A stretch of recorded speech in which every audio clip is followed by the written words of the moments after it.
안녕하세요. 강신우의 교회음악 강의를 맡아 진행하는 강신우입니다. 루터와 칼빈의 음악에 대한 신학적인 견해 첫 번째 시간입니다. 아마 1980년 후반이나 1990년 초로 기억됩니다. 일본 고베시에 있는 고베 개혁교회 신학대학 학장의 강연을 어느 세미나에 참석하여 들었습니다. 그는 개혁교회 목사로 네덜란드 개혁교회 신학대학에서 공부한 신학자입니다.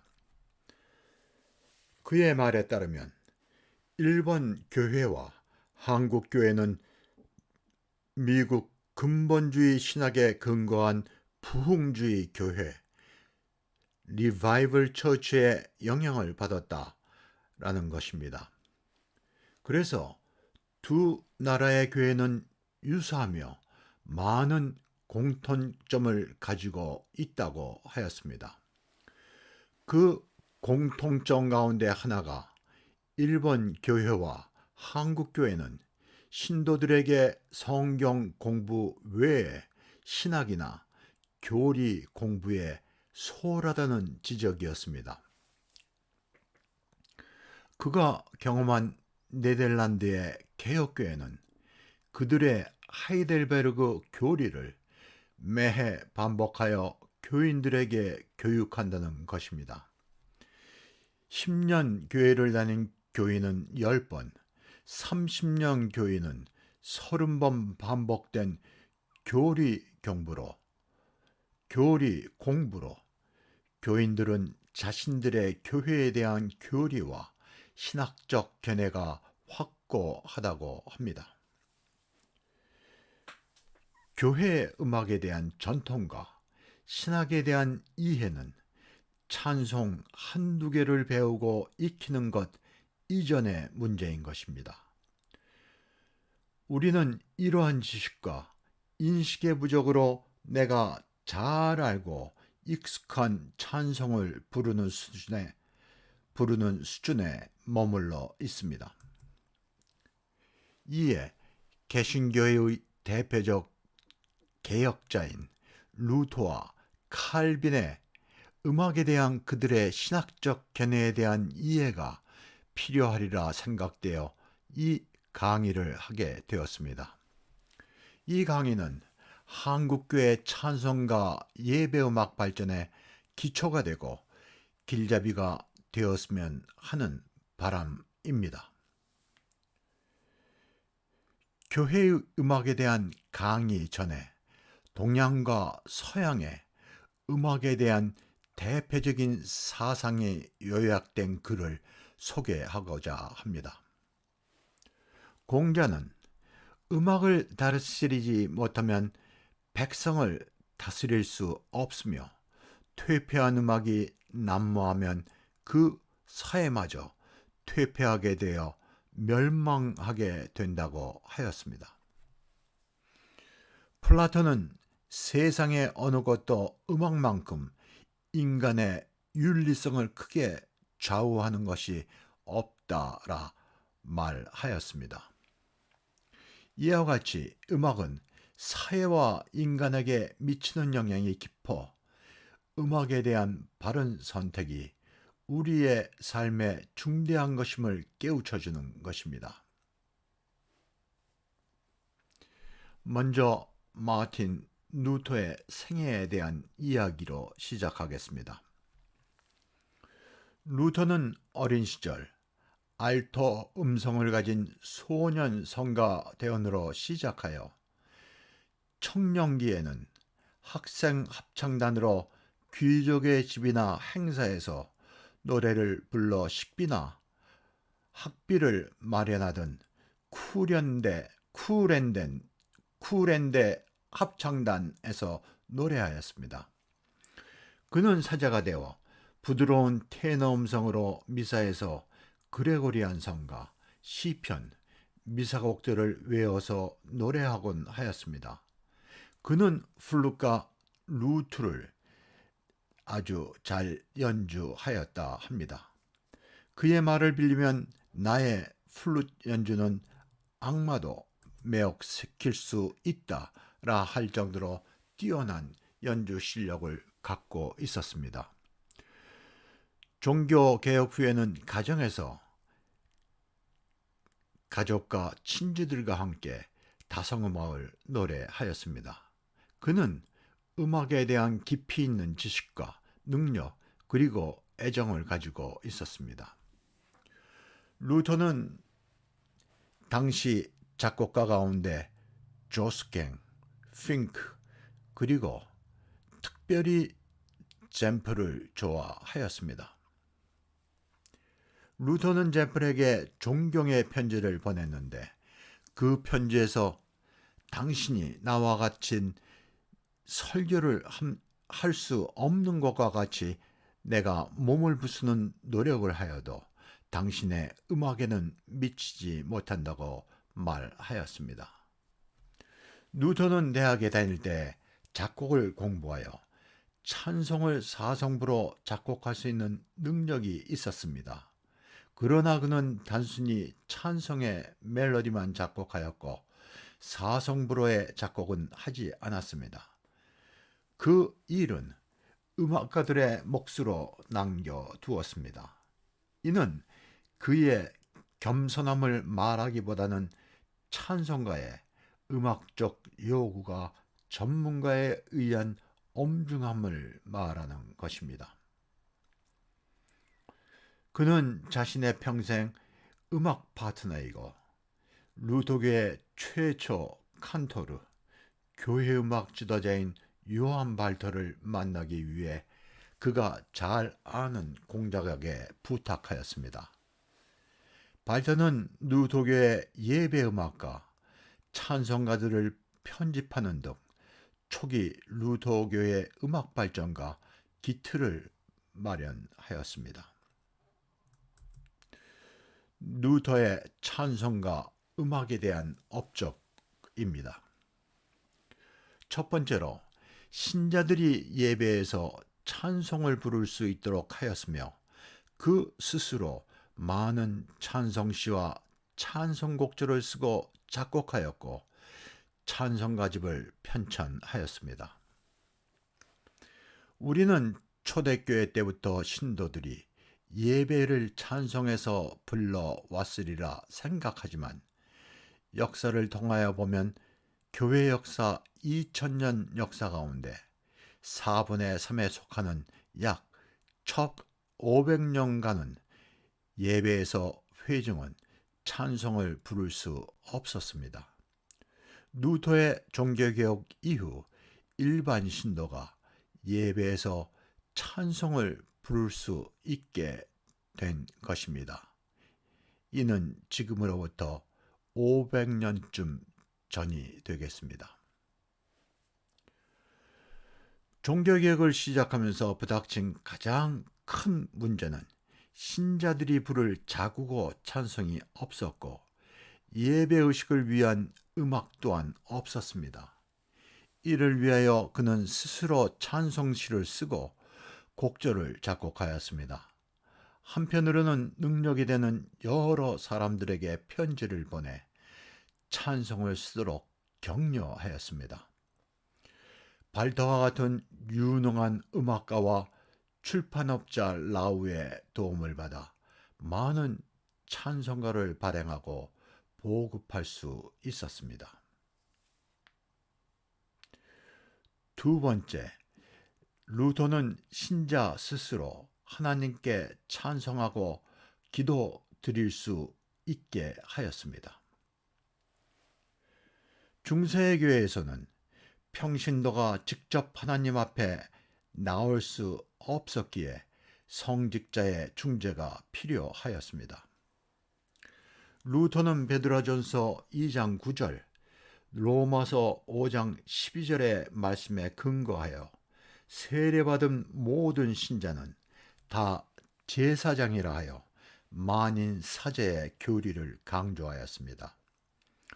루터교의 조직 신학에 의하면 로마 가톨릭 신학에서 교직 제도를 주장하는데 반하여 루터교회는 모든 신자의 보편적인 제사장의 교리를 주장하였습니다. 이 교리는 모든 신자에게 예수 그리스도의 복음을 전할 뿐 아니라 그들에게도 그리스도 교회에 있는 모든 보물을 분배하는 책임을 나눠주는 것입니다. 종교계에게 신학은 교리와 찬송과의 깊은 관계가 있음을 알게 합니다. 이는 찬송을 부름으로 신자는 누구나 자신의 음성으로 하나님 앞에 나올 수 있는 것입니다.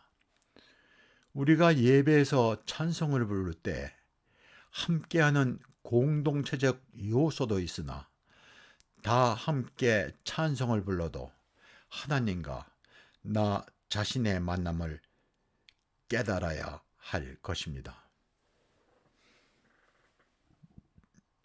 세 번째, 찬송을 통하여 하나님의 말씀을 전파합니다. 하나님을 찬양하고 예수 그리스도의 품격과 업적을 노래하며 그의 순환과 십자가의 죽으심 그리고 부활과 영광을 말로 노래로 외치는 모든 것 뒤에는 하나님 말씀의 선포가 있게 됩니다.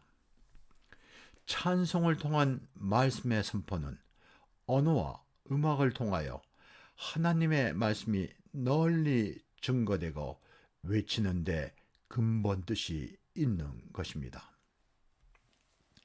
네 번째로, 루터는 예배에서 음악을 장려하고 악기의 사용을 허용하여 교회 음악 발전을 가져왔고 한편 서양 음악 발전에도 크게 공헌하였습니다. 종교개혁 시대 독일에서는 예배를 드릴 때 찬송을 부르는 것은 물론 가정과 일상생활에서도 심지어 군인들이 행군하면서도 즐겨 불렀습니다. 당시 가톨릭교회 한 신부는 구름처럼 모여드는 신자들은 루터의 설교를 듣기 위해서가 아니고 찬송을 부르는 데에 그 원인이 있다라고 말하였습니다.